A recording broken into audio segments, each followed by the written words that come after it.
Hello guys! Hello mga kamads! For today's video, mag-unboxing tayo sa order ko kasi dumating na siya mga kamads, kaya i-unbox natin to.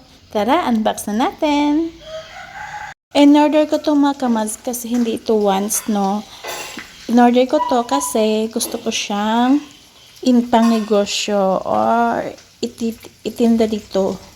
Baka sakaling magustuhan mo ito mga kamads, itong in-unbox ko, i-direct message mo po ako sa messenger para ma-answer kita sa mga inquiries mo.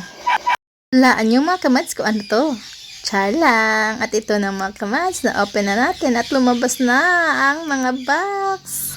Ayan, mga malaking box yan mga kamads at lumabas na siya, na-open na natin.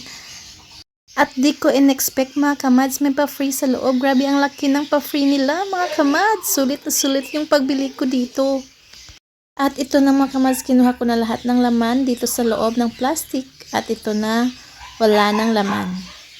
At may binigay din naman pala silang pag-greetings note mga kamads. Ayan yung pag-greetings note nila.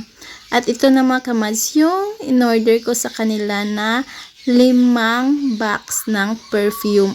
Ang laki pala ng perfume mga kamads. Hindi ko in-expect nito na malaki siya. Tingnan nyo yung kamay ko. Yung sukat ng kamay ko. Yan siya kalaki yung box. Ganyan kalaki yung perfume nila. At ito din yung pa-free nilang hair dryer. Yan mga kamads. Hair dryer yung pa-free nila. Ang laki ng pa-free nila mga kamads. Hindi ko in-expect na nalalagyan nila ng pa-free yung in-order ko. Buksan natin yung pa-free nila mga kamads kung ano yung itsura sa loob. So ito mga kamads. Wow! Ang ganda mga kamads. Kita nyo? Hair dryer yan ha. Pa-free nila. Diba ang mahal ng pa-free nila mga kamads? Mahal kaya to, di ba? Masaya ako kasi hindi ko talaga in-expect na lalagyan nila ng pa-free yung in-order ko mga kamads. Ang mahal na to. Pindi-free pa nila, di ba?